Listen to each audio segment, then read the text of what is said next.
श्री परमात्मने नमः। गजाननं भूतगणाधिसेवितं कपितजम्बूफलचारुभक्षणम् उमासुतं शोकविनाशकारकं नमामि विघ्नेश्वरपादपङ्कजम्। गुरुर्ब्रह्मा गुरुर्विष्णु गुरुर्देवो महेश्वरा गुरुर्साक्षात् परब्रह्म तस्मै श्री गुरुवे नमः। नारायण नमस्कृत्यं नरं चैव नरोत्तमं देवीं सरस्वतीं व्यासं ततो जयमुदीरयेत्। गीताशास्त्रमिदं पुण्यं यः पठेत् प्रयतः पुमान् विष्णोः पदमवाप्नोति भयशोकादिवर्जितः। ओम नमो भगवते वासुदेवाय। सभी को ओम नमो नारायण। श्रीमद् भगवद गीता की चर्चा करते हुए हम यहाँ 18वें अध्याय की चर्चा कर रहे हैं। 40वें श्लोक तक भगवान श्री कृष्ण ने अर्जुन को त्याग और त्यागी के लक्षण बताए, सांख्य शास्त्र के स्वरूप का निरूपण किया, ज्ञान कर्म कर्ता बुद्धि धृति इन सब के भेद बताए तथा अंत में सृष्टि को त्रिगुण से युक्त बताकर 40वें श्लोक में उस प्रकरण का उपसंहार किया। अब भगवान श्री कृष्ण चतुर्वर्ण में ब्राह्मण क्षत्रिय वैश्य और शूद्र इनके लिए क्या कर्म शास्त्र में निर्धारित किया गया है, इस बात को संक्षेप में वर्णन करते हैं। 41वें श्लोक में भगवान श्री कृष्ण कहते हैं, ब्राह्मण क्षत्रिय विषाम शूद्राणां च परम तप कर्माणि प्रविभक्तानि स्वभाव प्रभवैर्गुणैः। हे परम तप, ब्राह्मण क्षत्रिय और वैश्यों के तथा शूद्र के कर्म स्वभाव से उत्पन्न गुणों के द्वारा विभक्त किए गए हैं। ब्राह्मण क्षत्रिय विषाम इस पद में 3 वर्णों का उल्लेख एक साथ किया गया है तथा शूद्राणाम पद के द्वारा शूद्रों का उल्लेख अलग किया गया है। इसका कारण यही है कि ब्राह्मण क्षत्रिय और वैश्य ये तीनों ही द्विज हैं, अर्थात यज्ञोपवीत को धारण करने वाले तथा यज्ञोपवीत को धारण करके वेदों के अध्ययन में और यज्ञादिक वैदिक कर्मों में इन 3 वर्णों का अधिकार है, परंतु शूद्र द्विज नहीं है। ना ही शूद्रों का यज्ञोपवीत संस्कार होता है और ना ही वेदों के अध्ययन में तथा यज्ञादि वैदिक कर्मों में उनका अधिकार है। इसलिए भगवान ने शूद्राणाम यह पद बाकी 3 वर्णों से भिन्न बताया है। भगवान यहाँ 4 वर्णों के विभाग का मूल गुण है तथा स्वभाव प्रभवे है, अर्थात गुण और स्वभाव इन्हें बता रहे हैं। प्राणियों के जन्म जन्मांतर में किए हुए कर्मों के जो संस्कार है उनका नाम स्वभाव है। उसी स्वभाव के अनुसार प्राणी के अंतःकरण में तीनों गुण अर्थात सत्व रज और तम इनकी वृत्तियां उत्पन्न होती है। यही भाव दिखाने के लिए त्रिगुण का प्रतीक गुण है पद के साथ भगवान स्वभाव प्रभव ही विशेषण दे रहे हैं। इन्हीं तीनों गुणों के भेद के अनुसार चारों वर्णों के कर्मों का विभाग किया गया है। अर्थात भगवान यहाँ सूक्ष्म रूप में अर्जुन को यह कह रहे हैं कि जिसकी जैसी गुण में वृत्ति होती है उसको उसी के अनुसार उसी वर्ण में जन्म प्राप्त होता है। किसी भी जीव को अपनी अपनी गुण वृत्तियों के अनुसार ही ब्राह्मण, क्षत्रिय, वैश्य और शूद्र आदि परिवारों में जन्म प्राप्त होता है और उन गुणों के हिसाब से ही चारों वर्णों के कर्मों का भी विभाग किया गया है। जिनके स्वभाव में सत्व गुण की अधिकता होती है, प्रधानता होती है, वह ब्राह्मण होता है। इसी के कारण उनके लिए जो कर्म निर्धारित किए गए हैं वह शम, दम आदि बतलाए गए हैं। जिनके स्वभाव में सत्व गुण से मिश्रित रजोगुण अधिक होता है वह क्षत्रिय होता है।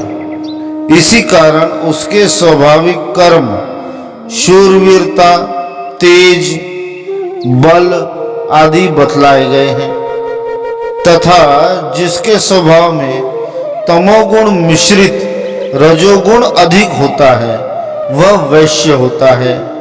इसीलिए उसके स्वाभाविक कर्म कृषि, गोरक्षा, व्यापार, धन की वृद्धि यह सब बताए गए हैं। जिनके स्वभाव में ही रजोगुण मिश्रित तमोगुण प्रधान होता है वह शूद्र होता है। शूद्रों का स्वाभाविक कर्म तीनों वर्णों की सेवा करना बतलाया गया है। अब भगवान श्री कृष्ण अगले श्लोक में 42वें श्लोक में ब्राह्मण के स्वाभाविक कर्म बतला रहे हैं। भगवान कहते हैं शमो दमस तपः शौचम क्षान्ति राजर्वमेव च ज्ञानम विज्ञानमास्तिक्यम ब्रह्म कर्म स्वभावजम।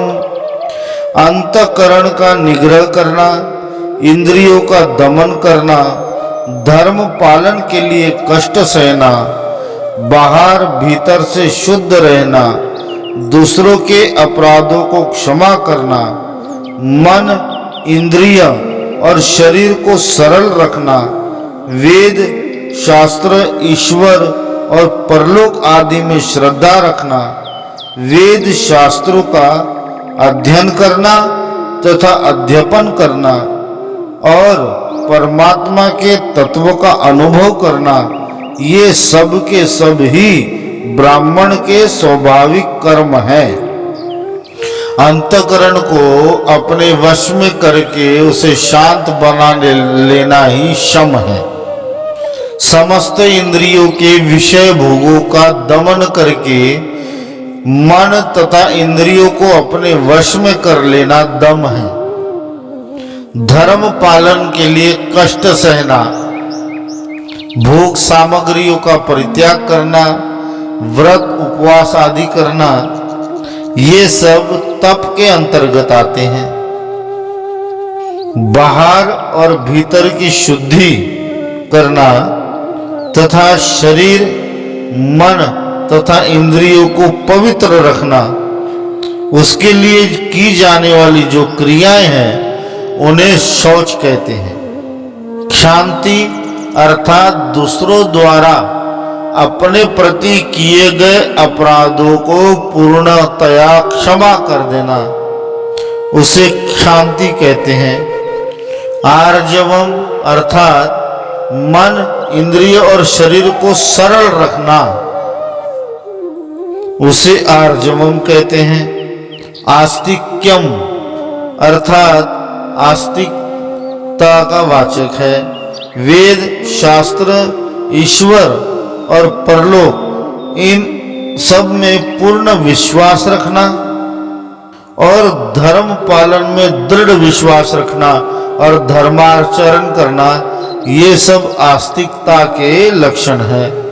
ज्ञान, वेद और शास्त्रों को श्रद्धा पूर्वक अध्ययन करना और उनमें बताए गए उपदेशों को भली भांति समझना ज्ञान है।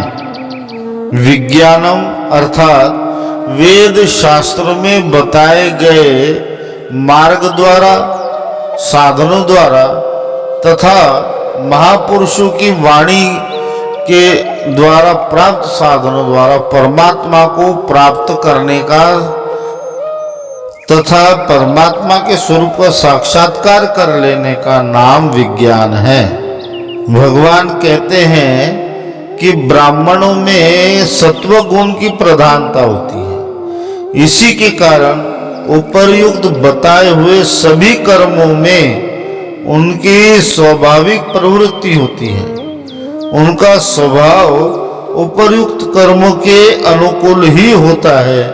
इस कारण उपर्युक्त कर्मों के करने में उन्हें किसी प्रकार की कठिनाइयां नहीं होती। ब्राह्मणों के कर्मों के बारे में बतलाने के पश्चात भगवान श्री कृष्ण अब क्षत्रियोचित कर्मों का निर्धारण करते हैं। शौर्य तेजो धृतिर्दाक्षम युद्धे चाप्य पलायनम दानमीश्वर भावश्च क्षात्रम कर्म स्वभावजम। शूरवीरता, तेज, धैर्य, चतुरता और युद्ध में न भागना, दान देना और स्वामी भाव ये सब के सभी क्षत्रियों के स्वाभाविक कर्म हैं। शौर्य अर्थात शूरवीरता, युद्ध के समय साहस पूर्वक गंभीरता से लड़ते रहना शूरवीरता है। जिस शक्ति के प्रभाव से मनुष्य दूसरों का दबाव मानकर किसी भी कर्तव्य पालन से कभी विमुख नहीं होता और दूसरे लोग न्याय के और उसके प्रतिकूल व्यवहार करने में डरते हैं, उस शक्ति का नाम तेज है। इसी तेज को प्रभाव भी कहते हैं। धैर्य अर्थात धीरता, बड़े से बड़ा संकट भी यदि उपस्थित हो तब भी युद्धस्थल में शरीर पर भारी से भारी चोट लग जाने पर भी, अपने पुत्र पौत्रादि मर जाने पर भी, सर्वस्व का नाश हो जाने पर या इसी तरह अन्य किसी प्रकार की भारी से भारी विपत्ति आ पड़ने पर भी व्याकुल ना होना और अपने कर्तव्य पालन से कभी विचलित ना होकर न्यायपूर्ण और कर्तव्य पालन में संलग्न रहना, इसी का नाम धैर्य है। चतुरता, कुशल व्यवहार ज्ञान, मित्र, वैरी आदि भिन्न भिन्न व्यक्तियों से यथा योग्य उनके अनुसार व्यवहार करने में जो कुशलता है, उसी कुशलता को चतुरता भी कहते हैं। साथ ही भगवान यहाँ यह भी कहते हैं कि युद्ध से ना भागना। युद्ध करते समय भारी से भारी संकट आने पर भी पीठ न दिखाना, हर हालत में न्यायपूर्वक सामना करके अपनी शक्ति का प्रयोग करते रहना और प्राणों की परवाह ना करके युद्ध में डटे रहना, उसी को भगवान यहाँ यह कहते युद्ध में ना भागना। दान देना अर्थात अपने प्राप्त धन तथा वस्तुओं में से उदारता पूर्वक देश, काल और परिस्थिति तथा सुपात्र को कुछ न कुछ देते रहना, उसे दान देना कहते हैं। ईश्वर भाव अर्थात सुचारू रूप से योग्य शासन करना और अन्याय को रोककर सदाचार में जनता को प्रवृत्त करना, दुराचारियों को दंड देना, लोगों से अपनी आज्ञा का न्याय युक्त पालन करवाना तथा समस्त प्रजा का हित सोचकर निस्वार्थ भाव से प्रेम पूर्वक पुत्र की भांति प्रजा की रक्षा करना तथा उनका पालन पोषण करना यह ईश्वर भाव है। उपर्युक्त सभी गुण सभी कर्म क्षत्रियों के लिए निर्धारित किए गए हैं। क्षत्रियों के कर्मों के बारे में बतलाने के पश्चात अब वैश्य वर्ण के लिए भगवान श्री कृष्ण कर्मों का वर्णन करते हैं। कृषि गोरक्ष वाणिज्यम वैश्य कर्म स्वभावजम परिचर्यात्मकं कर्म शूद्रस्यापि स्वभावजम। खेती, गोपालन और क्रय विक्रय रूप सत्य व्यवहार ये वैश्य के स्वाभाविक कर्म है तथा सब वर्णों की सेवा करना शूद्रों का भी स्वाभाविक कर्म है।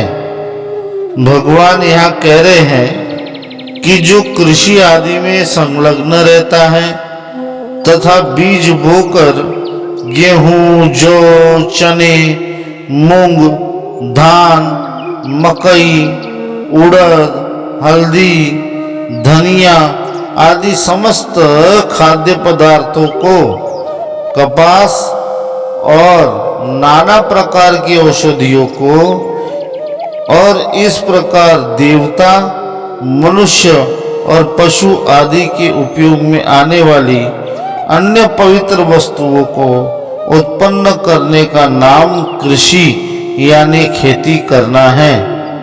गौरक्ष तथा गोपालन पद के द्वारा भगवान कह रहे हैं गौओं का ठीक तरीके से ध्यान रखना, उनको समय समय पर चारा देना, जल आदि पिलाना तथा हिंसक पशुओं से, हिंसक जीवों से उन्हें बचाना, उनसे दूध, दही, घी और अनेक पदार्थों को उत्पन्न करके उन पदार्थों से लोगों की आवश्यकताओं को पूर्ण करना और उसके परिवर्तन में प्राप्त धन से अपनी गृहस्थी के सहित उन गौओं का भली भांति न्याय पूर्वक निर्वाह करना,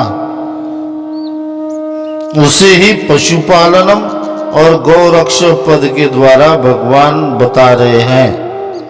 व्यापार करना, सामान खरीदना तथा बेचना, व्यापार करते समय वस्तुओं के खरीदने बेचने में तौल करना, नापना तथा गिनती करना आदि से कम दे देना या अधिक ले लेना, वस्तु को बदलाकर या एक महीने वस्तु में दूसरी वस्तु मिलाकर अच्छी के बदले खराब दे देना या खराब के बदले अच्छी ले लेना, ये सब वैश्यों के स्वाभाविक कर्म है। यहाँ वैश्यों के स्वभाव से विशेष संबंध रखने वाले कर्मों का वर्णन है। यज्ञ आदि शुभ कर्म ये द्विज के कर्म शास्त्रों में नियत किए गए हैं और वैश्य वर्ण द्विज में ही आता है। इसलिए यज्ञ आदि कर्म अपने सामर्थ्य के अनुसार करना, ब्राह्मण भोज कराना, यह सब भी वैश्यों के कर्मों के लक्षण भगवान बता रहे हैं। वैश्यों के कर्मों के लक्षण बतलाने के पश्चात भगवान शूद्रों के कर्मों के लक्षण बतला रहे हैं। भगवान अर्जुन को कहते हैं शूद्रों का काम है सेवा भाव करना। ब्राह्मण, क्षत्रिय और वैश्य इन तीन वर्णों की सेवा करने से ही शूद्रों को पर्याप्त मात्रा में वह पुण्य फल प्राप्त हो जाता है। आज के लिए इतना ही। ओम नमो भगवते वासुदेवाय। हरि ओम तत्सत। हरि ओम तत्सत। हरि ओम तत्सत।